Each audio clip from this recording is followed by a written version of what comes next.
Hello, everyone, and welcome to Slash Film Daily for January 8th, 2018. On today's show, we're going to be diving into a bunch of news, including the 2018 Golden Globe winners, Bloodshot movie casting, a Justice League extended cut, Chris Hemsworth's thoughts on Quentin Tarantino's Star Trek film, and the possibility of a third Blade Runner movie. And at the water cooler, we'll be chatting about The Void's Star Wars Secrets of the Empire VR experience, Pillars of the Earth, and Jacob will be talking about video games and Black Mirror. Joining me on today's podcast is Hoai-Tran Bui. Hey, everyone. And Slash Film managing editor, Jacob Hall. Hello, hello. How's it going, guys? It has been a weekend, for sure. Neither of us, or Jacob and I, have not seen the Golden Globes. HT covered it for the site. We were both busy. We'll talk about that in a bit, but HT, you're going to have to tell us all about it. But I'll tell you what I did over the weekend. And that was I traveled down to Anaheim, California, to downtown Disneyland, which is the shopping area outside of Disneyland, to experience The Void's Star Wars Secrets of the Empire VR experience. And have either of you done VR before? I have with video games, but nothing to the extent that this thing is. How about you, HT? I've never experienced it. Oh, wow. Okay. Yeah. Well, traditional VR, you put on a headset and you're sitting down, or maybe you're like standing up in like, a 5 foot by 5 foot area walking around. And you have controllers in your hands, and, I don't know. It's a very different experience than this. What The Void is doing is they're doing what I think is called room scale VR. And what that is it's a complete environment. The first one they did of this was of Ghostbusters, and this is the second, I think, big release of theirs. And basically, what happens is you get strapped in. You have this vest on that like has tactical feedback. On your back is like the computer. The headset goes on your head. So you aren't tethered to anything. Usually in VR, you have to be connected to a computer of some kind, but the computer's on your back in this. And the storyline is, I'm going to try to be as spoiler-free as possible in case anybody wants to experience this. Right now, I think it's only in Disney World and Disneyland, but I think they're opening up other locations. And I think the plan is for the Void VR to kind of be like a movie theater where they'll introduce new experiences over time. And it's not just going to be the Star Wars, thing. But the storyline is set. It's a prequel to Rogue One. You get a briefing from Cassian. He reprises his role, as does Alan Tudyk, reprises K2SO in this. And you get a briefing, and you're basically told that the Empire has some kind of weapon that is, of great importance for us to recover. We don't know anything about it, but basically we're going on a mission. We are undercover as stormtroopers, as rebels typically are. And we're going to a secret Imperial base on Mustafar, which is, as you saw in Rogue One, Darth Vader's secret lair. Which should hint at a confrontation you might have on that planet. And on that lava planet, you are basically, you are trying to infiltrate that base and recover that weapon, whatever it is. Okay, so the cool thing about this is, well, first of all, I did this with 2 other friends. You can do it up to 4 friends. And you see the other people in the world. So, like, we each picked, like, our own stormtrooper outfits. So, like, I had a green sash, and, like, they had other colors. And, I could see them next to me. I wasn't wearing anything on my hands. I could high-five them. The hand tracking was, like, 1-for-1 almost. The cool thing is, like, you are going through, like, rooms and stuff, and you can feel the walls because the walls are actually there. You are like pulling switches that are on the wall, and like it's not like in the video game. I mean, it is in the video game, but you're actually touching stuff, like tactical stuff on the walls and like pushing buttons. And one point, obviously you need weapons, and you come into a room that has like some blasters, and you actually go over to, the wall and pull the blaster off the wall, and you have the blaster in your hand. And now, for the rest of the experience, you are with your stormtrooper blaster, which is cool, and that has tactical feedback. You get shot, you feel it. And it was like the first time I've ever played like a video game and felt like I was in danger, if that makes any sense, because like I was, just getting fired at by other stormtroopers. And you're on Mustafar, which is the lava planet, and you feel the heat of the lava.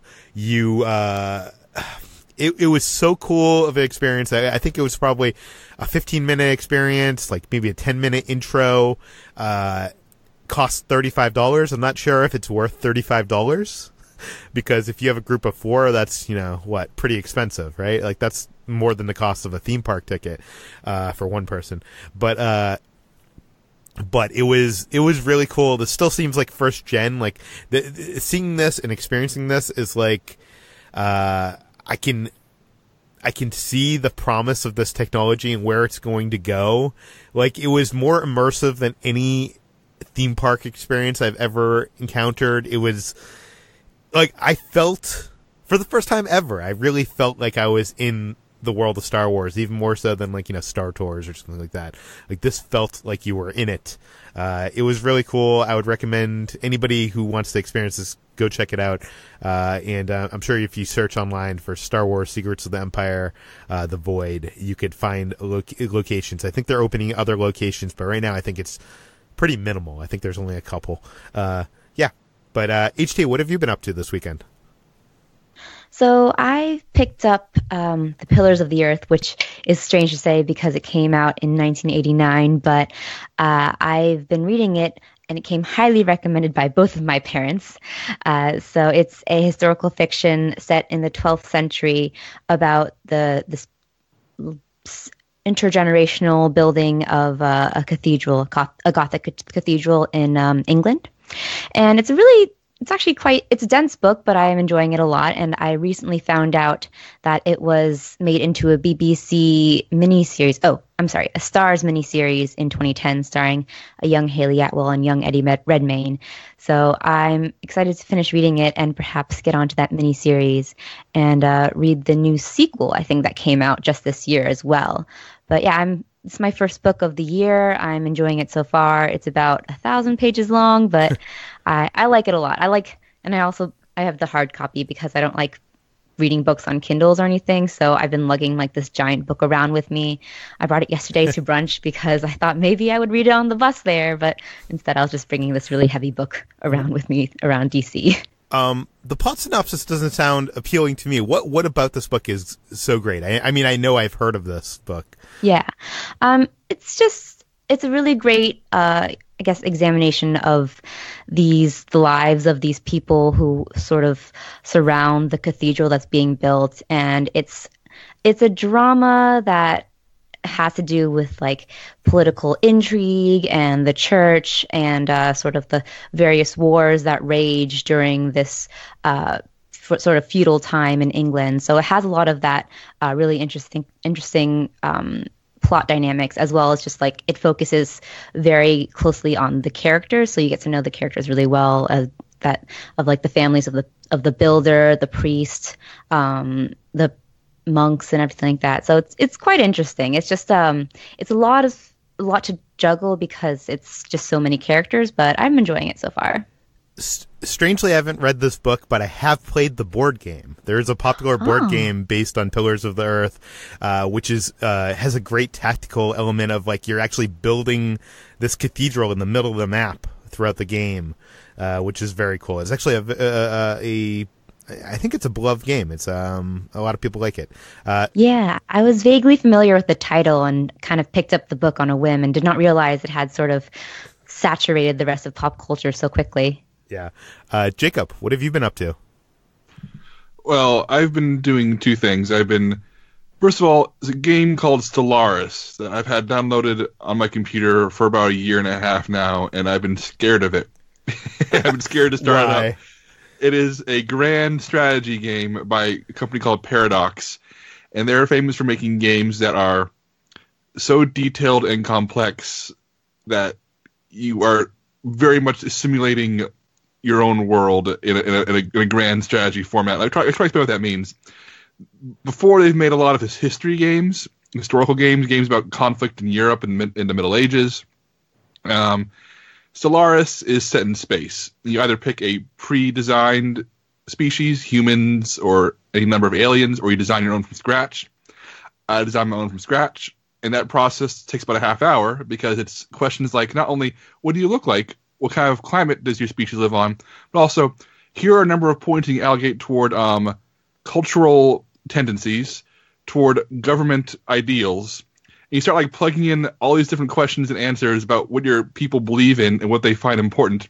And eventually I end up developing a military dictatorship of little fox people, and then I was in space.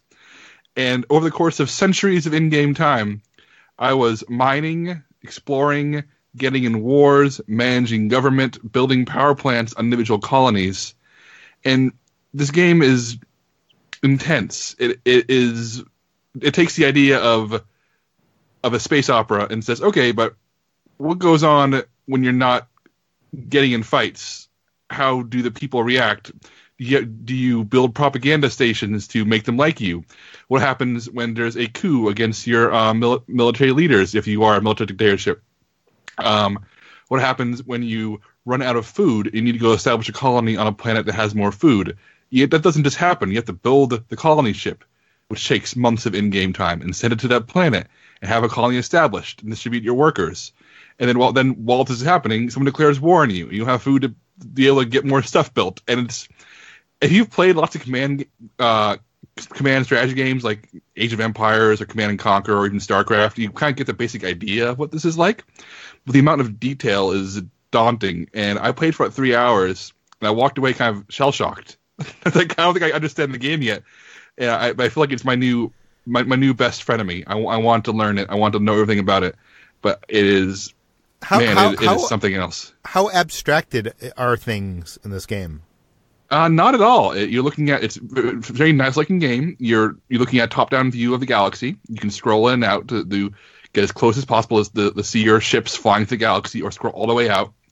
There are various different tabs that will show things. That you click on your construction yards orbiting your home planet, and there are different queues where you can say, oh, I want you to build some battleships here, some colony ships here, and you watch those ships eventually get built and arrive outside of your space station. There's a lot of charts and a lot of graphs that you can pull up, but you can ultimately close them all, and you're looking at a very nice looking game. It's set entirely in space and has different planets, different like you go into a different solar system, and there's different planets, different makeups, like there's gas giants or desert planets or ice planets, suns of different colors, asteroid fields.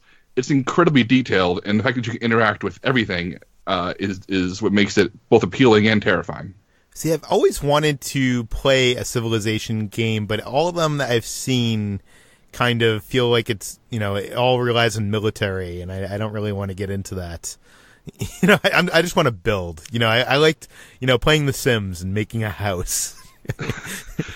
Well, this could be for you because when you build up your initial civilization, you can choose not to lead in the military. I did that, but you can say like, we are spiritualists who believe in peace and harmony, and you can ally yourself with people around you and just try to stay as like the goals in this game aren't like destroy everybody. They're like establish a foothold in the galaxy and survive. You don't have to. You can win by destruction, but you don't have to. So I feel like it's very much a sandbox. It's going to cater toward how you want to play.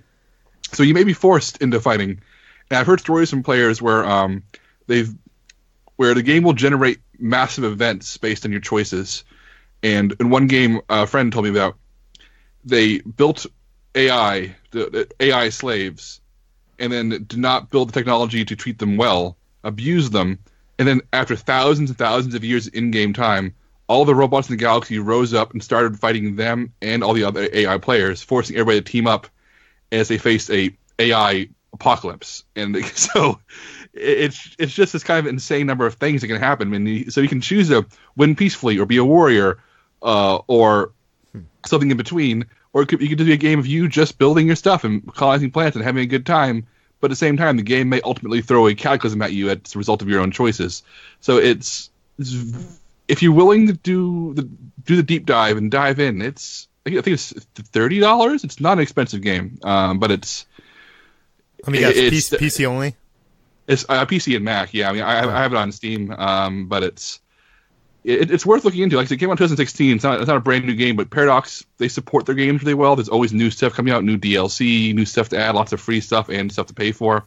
So it's worth getting into. If this sounds appealing, this is probably something that you'll enjoy. I just don't think I have the time. I barely, I've only watched 2 episodes of the new season of Black Mirror, which I know you've been catching up on, and I haven't been able to get through that. I want to hear your thoughts on it, but I'm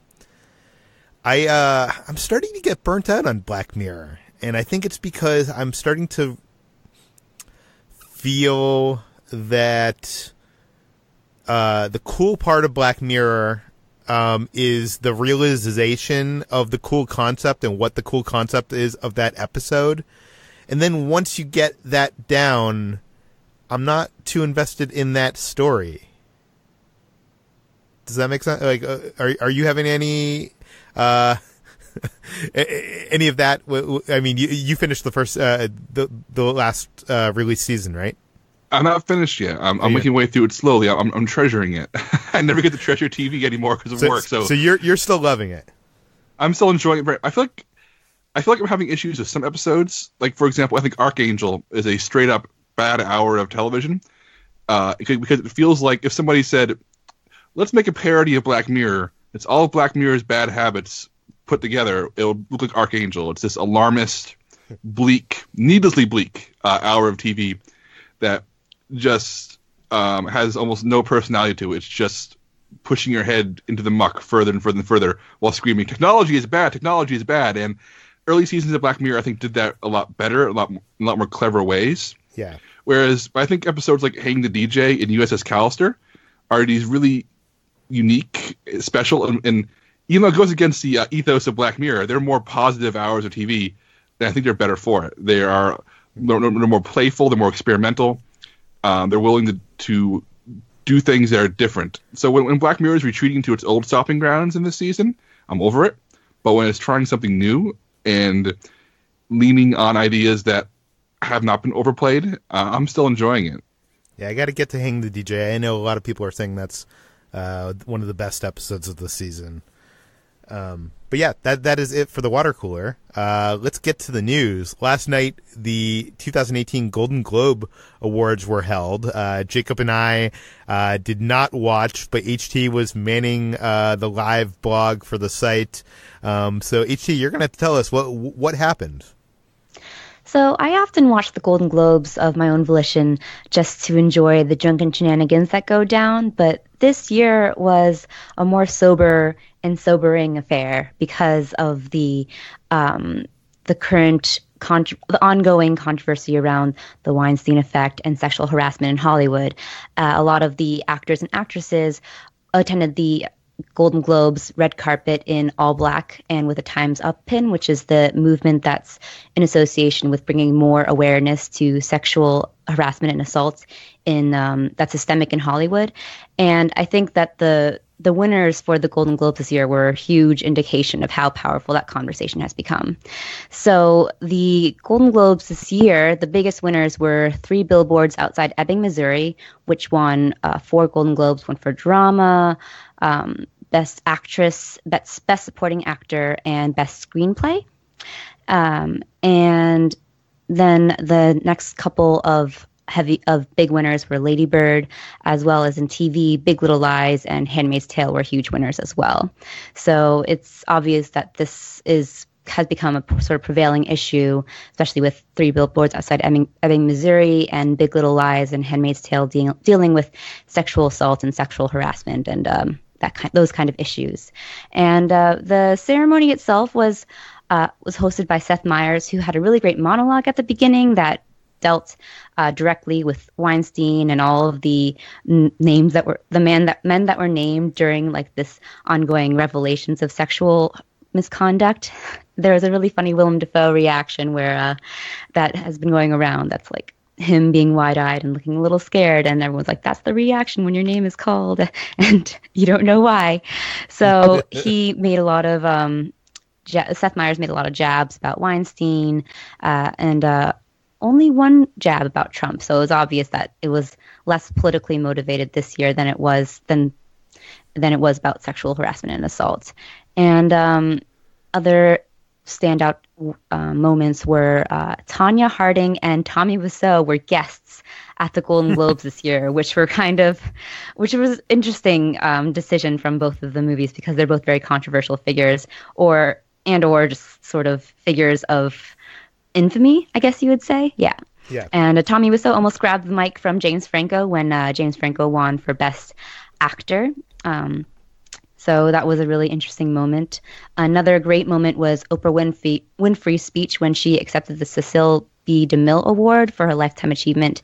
And that was a really rousing moment that brought many to tears and have a few people calling for her to run for 2020 for president. I did see that. I did watch that clip online, and that almost seemed like more of a speech from a politician than a speech from an actress or a pop culture person. It has all the hallmarks of a presidential speech, or like a speech that leads up to someone announcing their presidential campaign. So it has a lot of similarities to, for example, Obama's speech when he was a senator at the, I think, DNC, and that was what brought him to the map. And this one feels very similar to that. So who knows? She hasn't, said anything yet, but a lot of people are already announcing for her. And there was even a little bit of a kerfuffle with NBC's Twitter account that said our future president, and because NBC is such a huge publication / cable outlet, that could be seen as an endorsement. So that was a little bit so we had some political controversy. And there was another great moment with Natalie Portman when she and Ron Howard were announcing the best directors, and she made a jab at the fact that Greta Gerwig and Jordan Peele were both snubbed for best directors, and she said, here are the all-male nominees, and that's something that she and Barbra Streisand were calling attention to, because Barbra Streisand was the last woman and the only woman to win a Golden Globe for Best Director back in 1984. So with so many female directors this year who could have been viable for a nomination, it seems a little bit strange. So there's definitely a lot of social commentary, social issues going on with this Golden Globes, but I think it was really refreshing that so many people were speaking out about it so clearly, especially, although there is an interesting thing to note that I wanted to say, is that all of the female actresses and award winners made sure to talk about the Me Too movement and the Time's Up movement, but none of the male winners actually mentioned either of those issues, except for Gary Oldman made a vague suggestion about it. But otherwise, everyone else just did their standard, thanking their friends, directors, etc. So that was an interesting thing to note. What was the biggest surprise of award-wise? The biggest surprise for me was how many awards Three Billboards won. I didn't expect it, for example, to win Best Picture Drama. That was because I was expecting either Call Me by Your Name or Shape of Water, which have been the favorites leading up till now. But Three Billboards kind of swept a lot of this ceremony. So that was a big surprise. And it came away with the most wins out of all of them. Call Me by Your Name also came away with no wins at all, which was a big surprise as well. Timothée Chalamet was, I think, my favorite for Best Actor, but Gary Oldman won instead for Darkest Hour. So yeah, Three Billboards is, I was kind of expecting it to be a dark horse candidate, but it really came out on top in this one. I'm not sure, though, how similarly it will play with the Oscars, because this is the Hollywood Foreign Press, and Three Billboards did do really well, I think, at the Venice Film Festival, but it has had less traction, I think, stateside. For sure. Also in the news today, the Bloodshot movie is targeting Vin Diesel for the lead role. Jacob, you are our resident comic book reader. What do we know? Oh, no, it comes courtesy of The Wrap, and they're reporting that Vin Diesel is being sought to star in Bloodshot, which is one of 2 films that are currently being developed that are based on the comics of the Valiant universe.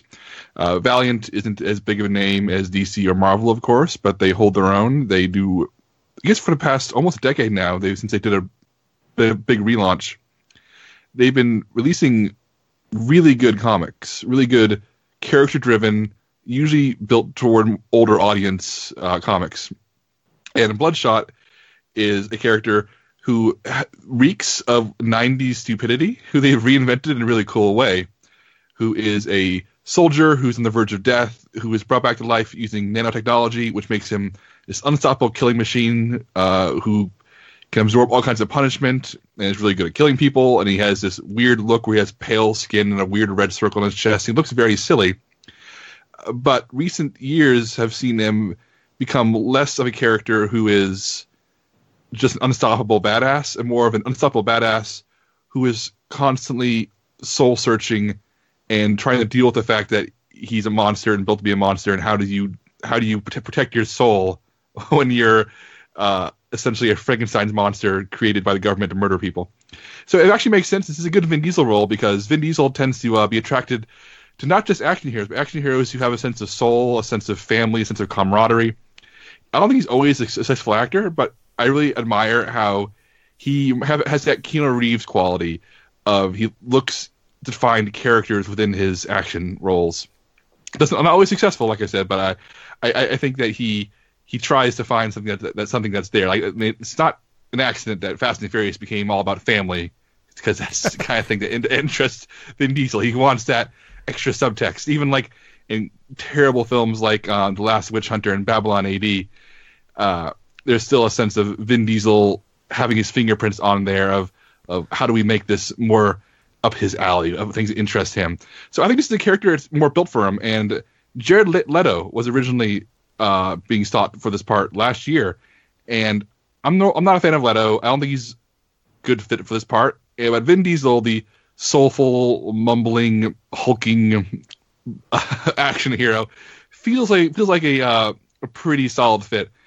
What's interesting, though, is that this is, like I said, there's 2 movies that they're planning here. This one and Harbinger, which is essentially Valiant Universe's X-Men. And the plan is to make both those simultaneously and then have them all build up toward a big crossover movie. I don't know if it's going to happen. Sony is behind this. They're apparently going to embrace the Logan route and go R-rated. The Wrap says that Total Recall and RoboCop are the touchstones for Bloodshot, which I'm on board for that. And being directed by Dave Wilson, who used to be one of Deadpool directors Tim Miller partners at Blur Studios, where they got their start. So it's a lot of things up in the air. Like Valiant's not a known name, Bloodshot's not a known name, Dave Wilson's not a proven feature director. Vin Diesel hasn't had a hit that wasn't a Fast and Furious movie in a long time. I don't know if this will work, but I do know that if they can capture what makes these comics special for the right budget and sell it right, this could be something that I can get really excited about. Also in the news, over the weekend, there was a large group of fans in front of the Warner Brothers studio lot protesting because they want the Justice League extended cut to be released. And by a large group of fans, I mean 13. And now there is rumors that Warner Brothers might actually be releasing an extended cut. HT, what do we know? So who knows if this supposed extended cut will satisfy the fans, but according to an Amazon Germany listing of Justice League's 4K Ultra and Blu-ray Digibook, there is going to be a 135-minute cut of Justice League, and that's 15 more minutes longer than the theatrical cut of Justice League, which clocked in at exactly 2 hours. We're not sure if this is accurate or completely confirmed yet, because Justice League's Blu-ray page does list the runtime as 121 minutes, which is the same length as its theatrical run. So we're not sure if this extended cut is confirmed or not. But this could be perhaps a compromise for the Zack Snyder fans who have been adamantly demanding a Zack Snyder cut of Justice League, which does not exist. We would like to say again that this Zack Snyder cut that they keep demanding has not actually been confirmed to be a real thing or something that has been in the process. The theatrical cut will probably be the only version that you will see, except for perhaps maybe 15 minutes longer of either deleted scenes that have been finished in post-production and cut last minute, or perhaps a flashback of some sort. Yeah. But a Zack Snyder cut would require Warner Brothers to spend even more money on unfinished visual effects and post-production on an entire cut of a movie, which they would likely not want to spend after the box office disappointment that Justice League had, especially after this week it was recently beaten at the box office by Jumanji, Welcome to the Jungle, in Jumanji's second week of release. So I don't think that Warner Brothers, if they would cave in to the 13 fans' demands, would want to invest in a Justice League Zack Snyder cut. I will say this: I have heard that there are Zack Snyder deleted scenes on the home video release, and I was told it was like 10 to 15 minutes. So that running time does add up. But yeah, I agree with you. I don't think they're going to release a Zack Snyder director's cut because he obviously didn't finish the film, and they weren't finished. They didn't finish his version of the film. But it would be interesting to see him. Like, I don't know if there's enough demand to warrant the cost of it, but it'd be interesting to see, like, how Richard Donner had his cut of Superman 2 to see what Zack Snyder's vision was. I will say this much about Zack Snyder. I would say every single one of his director's cuts that have been released on DVD have been heads and leaps better than the theatrical cuts. So take that for whatever it's worth. But yeah. But let's move on to news. We've been talking a lot about Quentin Tarantino's Star Trek movie that is in development at Paramount. I don't believe I'm saying that out loud. It just doesn't seem like a thing that's ever going to happen. Chris Hemsworth was asked about this last night at the Golden Globes. Jacob, what did he say? Well, I guess the quick piece of background for those of you who don't remember is that when Star Trek Beyond came out in 2016, they almost immediately started talking about Star Trek 4. And the idea was that it would bring back George Kirk, Chris Hemsworth character from the 2009 Star Trek reboot, directed by J.J. Abrams. You may remember the opening prologue scene where Chris Hemsworth, this is before Thor, this was his first significant role where people saw Chris Hemsworth being Chris Hemsworth, which means being very handsome, charming, and wonderful. And in that scene, he dies heroically so his crew can escape, including his pregnant wife, who gives birth to James T. Kirk as George Kirk dies. It's, not far away. It's a very sad and very well done scene. But Star Trek 4 is going to bring George Kirk back somehow. It was going, whether it's by time travel or some other shenanigans that was never quite revealed. But it was going to be a George Kirk and his son, James T. Kirk, the two of the Hollywood Chris's, Chris Pine and Chris Hemsworth, teaming up for a sci-fi adventure. And then Star Trek Beyond underperformed. People stopped talking as much about it. There was still chatter here and there. It was still moving forward. And then Tarantino comes in with his pitch. And suddenly, no one's talking about Star Trek 4. It's all Tarantino's movie. So IGN asked Chris Hemsworth, hey, what's going on? Are you involved in the new Star Trek movie? What's up with Star Trek 4? To which he responds, I don't know. It's a reminder to call J.J. Abrams and ask the same question, because I haven't heard any updates on it either.